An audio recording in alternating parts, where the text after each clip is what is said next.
Olá, este é o vídeo de demonstração da ferramenta Repository Miner para a seção de ferramentas da CBSoft 2017. O Repository Miner é uma ferramenta cujo objetivo é a mineração de repositórios de software para extração de informações sobre o projeto. A ferramenta visa auxiliar a manutenção da qualidade de software, fornecendo várias informações sobre o código-fonte, como métricas de código e codesmells, além de informações sobre o repositório de software, como commits e committers. O Repository Miner realiza sua análise sobre o histórico do projeto, permitindo que tanto pesquisadores como desenvolvedores possam analisar o processo de evolução do software. A principal função que o Repository Miner apresenta é a detecção de dívida técnica em projetos de software. A ferramenta Repository Miner necessita de algum repositório local na máquina para que possa ser executada. A ferramenta não fornece uma interface gráfica, porém fornece uma API para que suas funções possam ser acessadas por outros projetos Java. Agora irei mostrar um exemplo de uso dessa API. Nas linhas 55 e 56 é definida a conexão com o banco de dados. Na linha 58 é definida a configuração do repositório que será minerado. São dadas informações como o caminho na máquina local, o nome desse repositório, uma descrição e o tipo dele.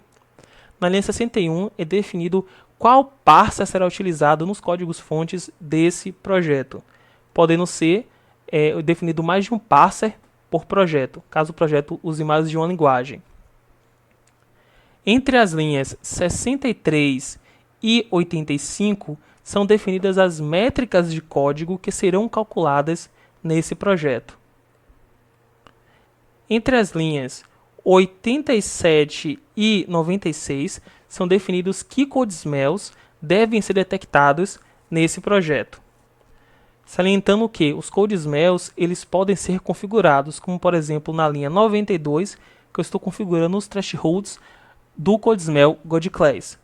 Também, por exemplo, na linha 89, onde configuro o threshold do codesmell Complex Method. Na linha 98 é definido qual referência deverá ser processada, podendo a referência ser uma tag ou uma branch. Dessa forma, o desenvolvedor só irá processar aquilo que lhe interessa. Aqui só irei processar a branch master desse projeto. Logo após definir essas configurações básicas, é chamado o método mine para que a mineração seja iniciada. Na linha 103 é instanciada uma classe utilitária de acesso ao banco de dados do Repository Miner. Na linha 104, utilizando essa classe assessora, é obtido o repositório recém-minerado, onde o nome do repositório é utilizado como seu identificador. Nas linhas seguintes serão utilizados os módulos adicionais. Os módulos adicionais requerem que o repositório de software minerado pelo core seja passado como parâmetro. Para alguns casos é passado a ID, para outros é passado a instância do repositório. Na linha 106 é instanciada a classe de front-end do módulo FedBugs. Entre as linhas 107 até a linha 114 são feitas configurações opcionais desse módulo. Essas configurações adicionais dependem de cada ferramenta e podem ser utilizadas para aumentar a eficiência da sua execução. Na linha 116, o módulo é executado sobre o estado atual do software no branch master. Aqui no execute pode ser passado tanto uma branch como uma tag, ou também pode ser passado algum estado aleatório do software, que é definido por um hash do commit desse estado.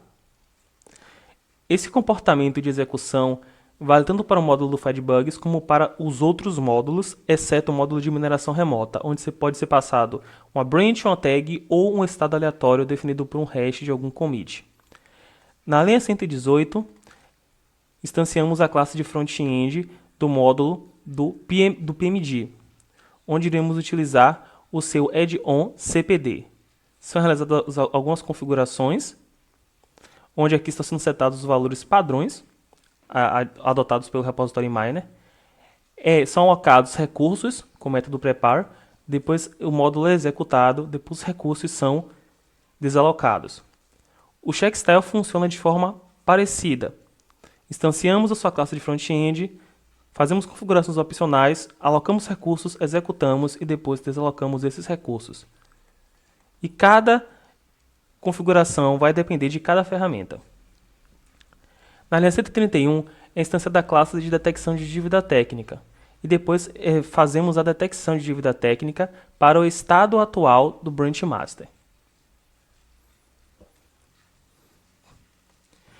Entre as linhas 134 até a linha 138 será executado o módulo de integração com o Xcomment, onde devem ser passados 3 parâmetros obrigatórios que são os caminhos dos arquivos exportados pelo Xcomment.